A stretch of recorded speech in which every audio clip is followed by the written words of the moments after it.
Ruth Brown née Weston, January 12, 1928, 4 November 17, 2006 was an American singer-songwriter and actress, sometimes referred to as the Queen of R&B.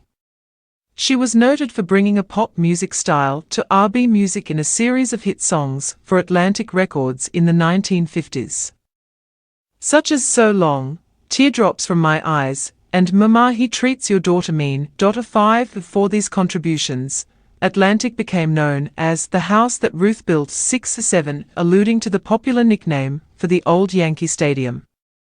8 Brown was a 1993 inductee into the Rock and Roll Hall of Fame.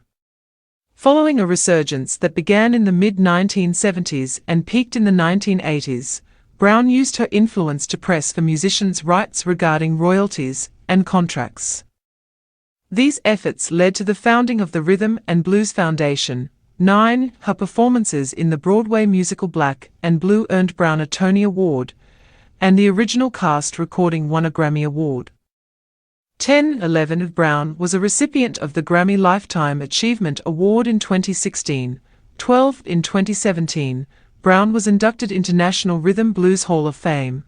13 In 2023, Rolling Stone ranked Brown at number 146 on its list of the 200 greatest singers of all time.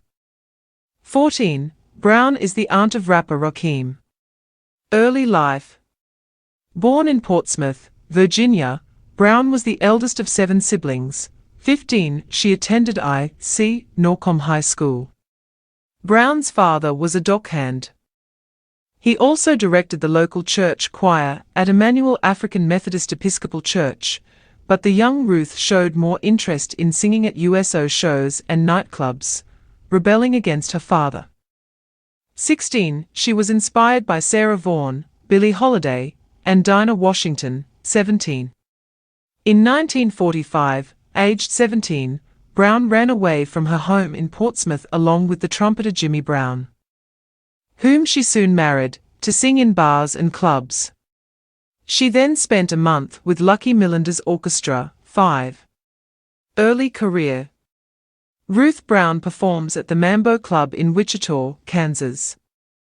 1957, Blanche Calloway, Cab Calloway's sister, also a bandleader, arranged a gig for Brown at the Crystal Caverns, a nightclub in Washington, D.C., and soon became her manager. Willis Conover, the future voice of America disc jockey, caught her act with Duke Ellington and recommended her to Atlantic Records bosses Ahmet Ertegun and Herb Abramson. Brown was unable to audition as planned because of a car crash, which resulted in a 9-month stay in the hospital. She signed with Atlantic Records from her hospital bed. 18 In 1948, Ertegun and Abramson drove from New York City to Washington, D.C., to hear Brown sing. Her repertoire was mostly popular ballads, but Ertegun convinced her to switch to rhythm and blues. 19 In her first audition, in 1949, she sang So Long, which became a hit. This was followed by Teardrops from My Eyes in 1950. Written by Rudy Toombs, it was the first upbeat major hit for Brown. Recorded for Atlantic Records in New York City in September 1950 and released in October. It was Billboard's R&B number 1 for 11 weeks.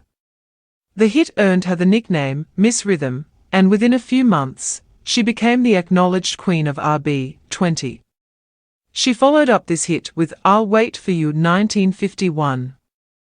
I Know 1951, the 5th of October, 15 Hours 1953, Mama He Treats Your Daughter Mean 1953, Oh What a Dream 1954, 19 Mambo Baby 1954, and Don't Deceive Me 1960, some of which were credited to Ruth Brown and the Rhythm Makers. Between 1949 and 1955, her records stayed on the R&B chart for a total of 149 weeks. She would go on to score 21 top 10 hits altogether, including 5 that landed at number 1. Brown ranked number 1 on the Billboard 1954 disc jockey poll for favorite R&B artists. 21 Brown played many racially segregated dances in the southern states, where she toured extensively and was immensely popular.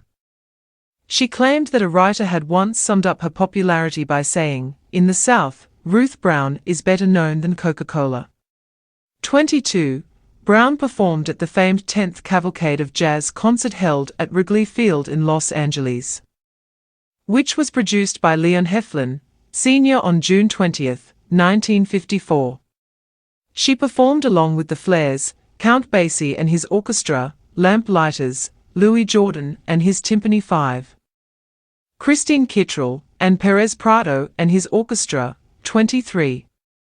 Her first pop hit came with Lucky Lips, a song written by Jerry Leiber and Mike Stoller and recorded in 1957. The single reached number 6 on the R&B chart and number 25 on the U.S. pop chart. 24. The 1958 follow-up was This Little Girl's Gone Rocking, written by Bobby Darin and Man Curtis. It reached number 7 on the R&B chart and number 24 on the pop chart. 25. She had further hits with I Don't Know in 1959 and Don't Deceive Me in 1960, which were more successful on the R&B chart than on the pop chart. In 1965 she appeared as a guest on TV Gospel Time. During the 1960s, Brown faded from public view and lived as a housewife and mother.